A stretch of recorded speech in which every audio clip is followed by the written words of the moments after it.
How you doing, everybody? I'm Artist Brian Sheffield. Welcome back. I'm glad you're here with me today.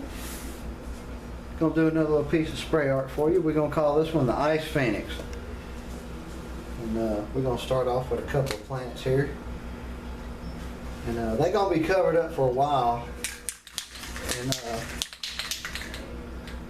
you know, I haven't really decided on a light source, but I guess this would be a good place to have one. So I always like to try to make the back of the plant darker than the front. And always works out pretty good. Let's get some green off in there. Yeah. Some green. Gotta have some green.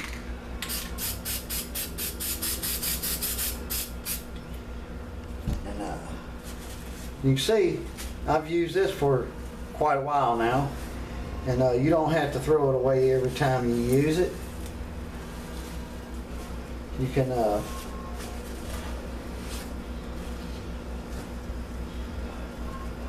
keep reusing it, and you know, where you don't have a huge expense on that stuff. It's really cheap anyways, but you know, actually we need to go a little bit further with that black, people. Just a little bit more. And maybe this will turn out to be a pretty decent piece. I always like a blue moon in there. You know how I like my blue moons, everybody. So I'm gonna do blue moon. Blue moon. Anyway, we'll come back with the same piece that we just used. And we'll do a regular blot on this one so it looks different than the planet.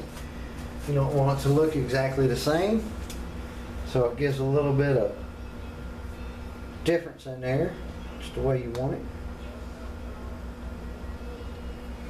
Okay, remember, don't spray this way. You don't want to come up under this lid. You want to go this way when you lay in that depth color, that black.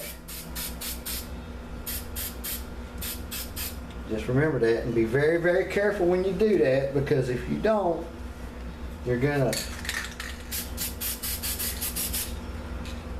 cause all kinds of problems that you don't want.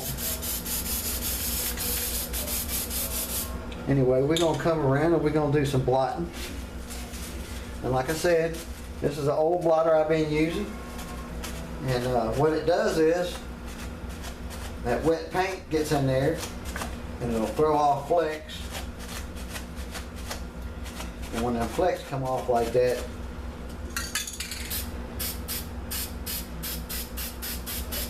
there's no way to duplicate it. It's impossible. It's impossible to duplicate that. So you could never ever have anybody copy exactly your artwork. It would be an impossible task. There's no way it could happen. They could do something similar, of course. And like I said, it's just like in the last one. Don't worry about if you get over this head a little bit, because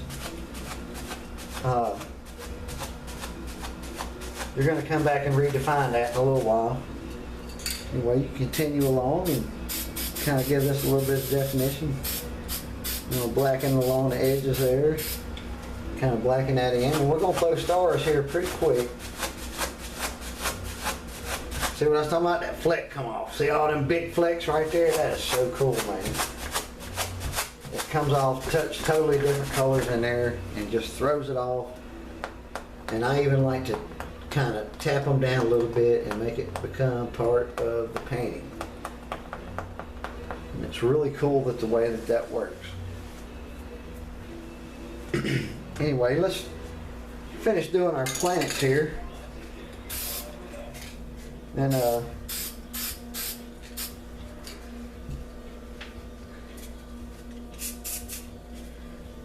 let's throw some green off in there. Green.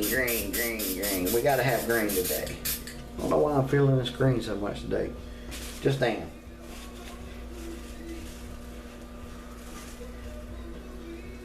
Do something kind of crazy there. I don't really like that color too much. Maybe we can do something else with it. Something like that.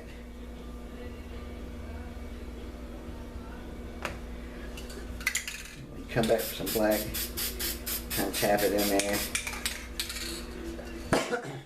One more.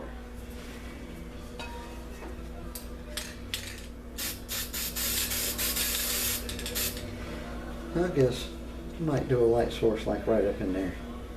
You know? Just might do it.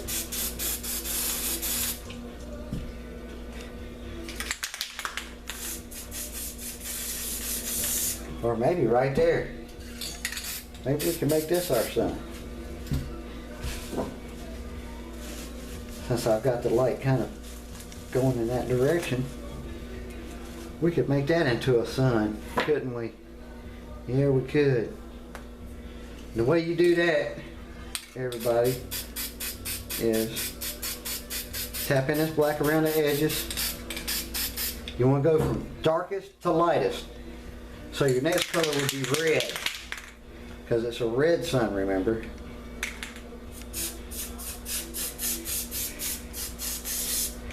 Now you want to use less and less paint as you come back over this.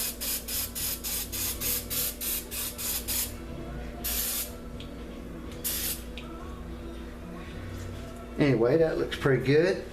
And we're going to leave that for a while because we got some other stuff we want to do. But let's get some white and throw some stars off in there, people. Bam, bam, bam, bam, bam, bam. Bam, bam, bam, bam. Gotta have the big bam boom in there. The bam, bam, bam.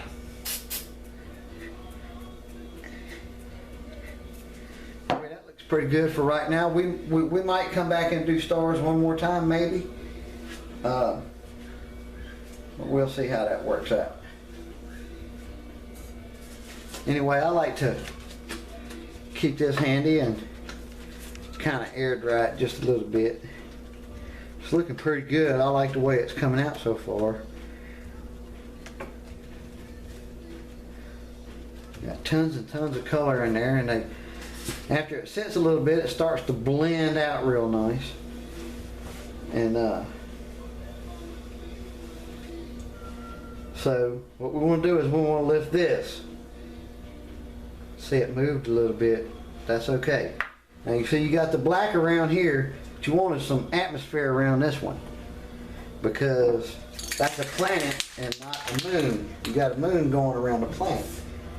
So you start off in the middle, just like always. Just barely tap it.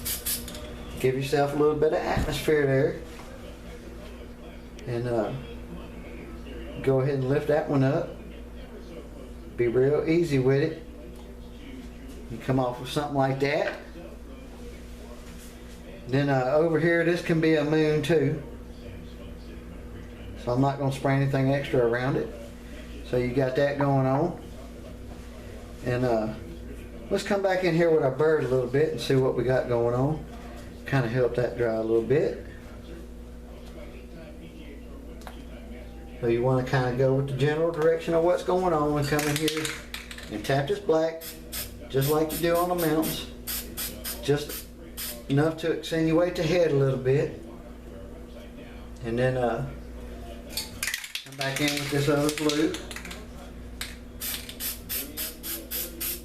Because remember, this is a nice Pheonix. It's not a...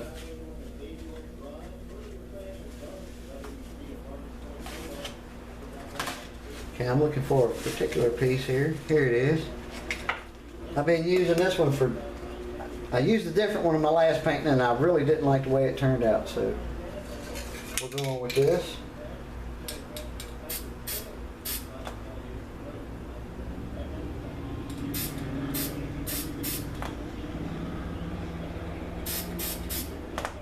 To do our ice Pheonix.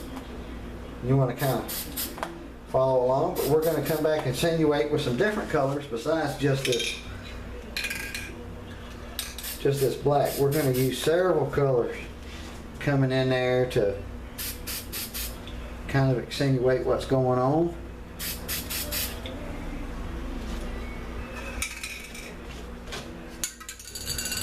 And you got this, so I'm going to cover this back up because I'm going to do some accentuations right around this planet, and I don't want that planet to get messed up.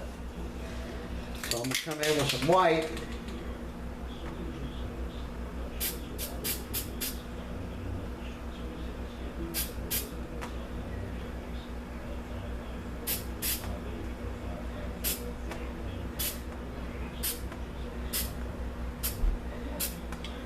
And see, it kind of gives the illusion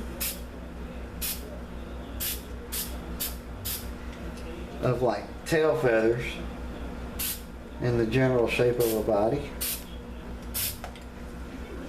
See how that works? Oh, I dropped a blot, but if you let them dry, that'll look like either a star or a planet, and we can come back and accentuate that in a little bit different way. But you want to come down here and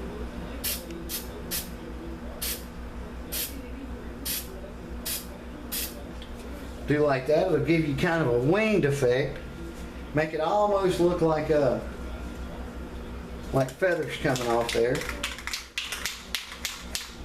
Anyway, I want to do the head one more time because I don't like the way it's overlapping. You got to make sure always that the head is in the foreground, that the body follows. Body always follows the head.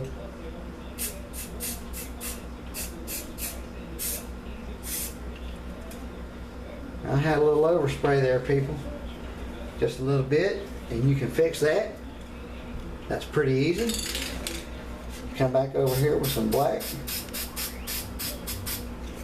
Just like that. Come back in here and tap that, making sure that you don't hit the bird. And that's how you fix that, just like that. Anyway, we want our dark blue. Come back in with our stencil.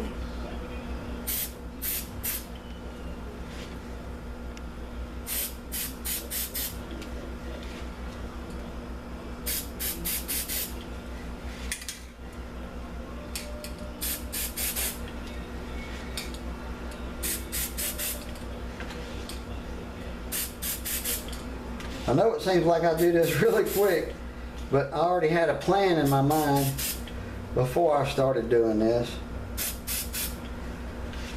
So you can kind of see what the score is with this ice Pheonix.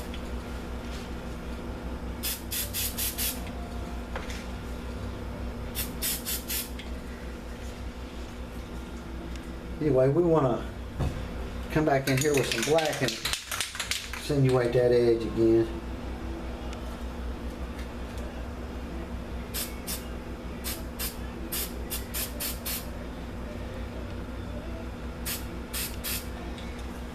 Just like that. And here's where it gets fun, people. I'm going to use a brush. I told you I was going to start using some brushes. And I keep my brushes dipped in oil, like regular vegetable cooking oil.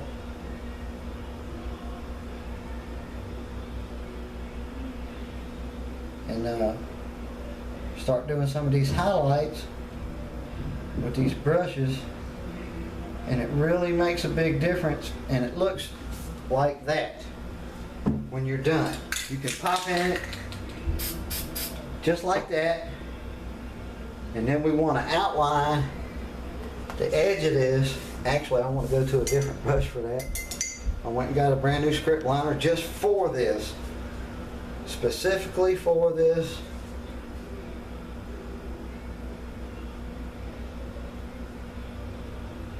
And you outline the edge coming down.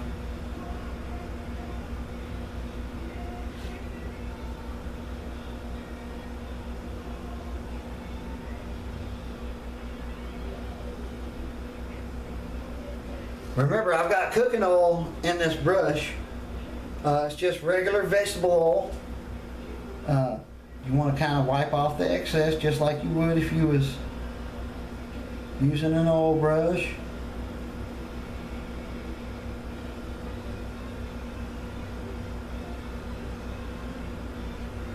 But you come line this out and it defines the edges of the beak for you.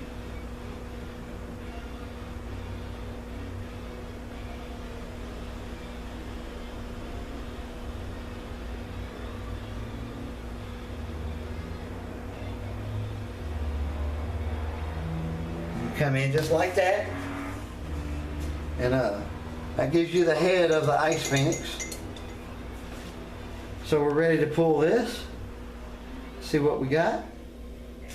Here we go. That's a pretty cool, man. That's pretty cool.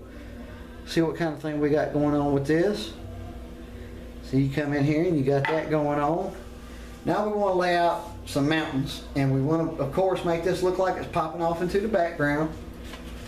So remember, you can come and help stuff air dry. It's fine. It's fine just like it is.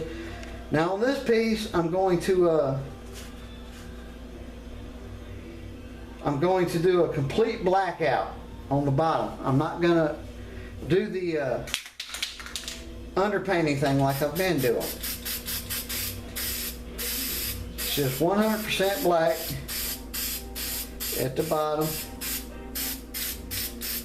And then we'll come back and see what it looks like, and we might do a little something else. We might not. Just depends on how it looks when I'm done and how I feel about it.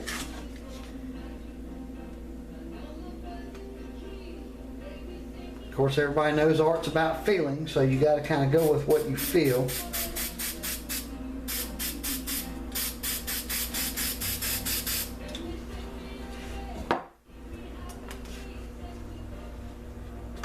Go with that.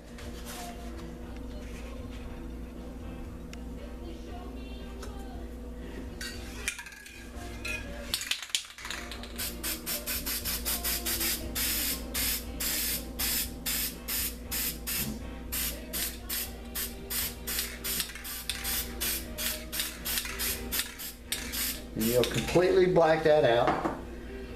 A lot of the art world would call that negative space painting.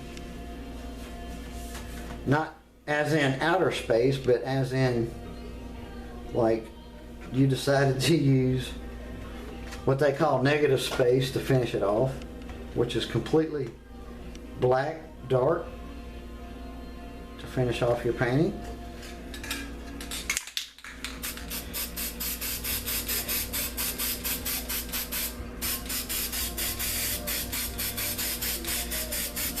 Now, I'm thinking I'm going to come back in with just a little bit of color here, people, because that plant right there left a little bit of a, you can kind of see it through the black, so we got to kind of make that disappear within noise. So you come back like this, and you come in with that orange, and see it makes noise up in there. So anything like that will be hidden off in there. And then you get your blotter, and you come in here and you blot, just like you've been doing. And it adds a pretty cool little effect to your mountains there. And also hides any defects that you might have in the, like right there where that planet was, see? Now all that's hidden and you can't see it anymore. And that's about it. We're calling this one Ice Pheonix, y'all. Y'all have a good one.